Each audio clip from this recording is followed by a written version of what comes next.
சட்டமன்ற தொகுதி செங்கல்பட்டு சட்டமன்ற தொகுதி 2016ஆம் ஆண்டு திமுக சேர்ந்த எம் வரலட்சுமி வெற்றி பெற்றார். 2021ஆம் ஆண்டு எம் வரலட்சுமி மீண்டும் போட்டியிட்டு வெற்றி பெற்று தற்போது கரண்ட் சிட்டிங் எம்எல்ஏ அமர்ந்துள்ளார். செங்கல்பட்டு தொகுதியில் அதிகமாக 5 முறை திமுக வென்றுள்ளது, 4 முறை அதிமுக வென்றுள்ளது, 1 முறை தேமுதிக, 1 முறை பாமக வென்றுள்ளது.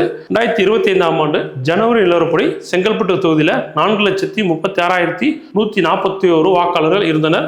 எஸ்ஆர் ஃபைனல் ரிப்போர்ட் 2026ஆம் ஆண்டு வெளியிட்ட எஸ்ஆர் ஃபைனல் ரிப்போர்ட் படி 3,66,400 வாக்காளர்கள் தற்போது உள்ளனர். அப்போ செங்கல்பட்டு தொகுதியில் மட்டும் 69,000க்கும் மேற்பட்ட வாக்குகள், அரௌண்ட் 69,741 வாக்குகள் நீக்கப்பட்டுள்ளது.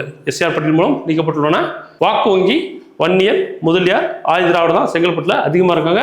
இதை தாண்டி இன்னும் பிற சமூக மக்களும் இருக்கிறாங்க. அதிகபட்சமாக இவங்க இருக்கிறாங்க.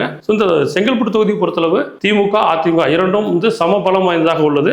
அடுத்து வரக்கூடிய தேர்தலில் டிவிகே, என்டிகே இவங்களெல்லாம் பிரச்சார யுக்தி இதை பொறுத்து ஒவ்வொரு கட்சியோட வெற்றிகள் கண்டிப்பாக பார்த்தீங்கன்னா தள்ளி போகும். இதில் முக்கியமாக டிவிக்கு ஒரு முக்கியமான பங்கு வகிக்கும். அதே மாதிரி என்டிகே ஒரு முக்கியமான பங்கு வகிக்கும் என்பது எந்த வித மாற்று கருத்தும் கிடையாது.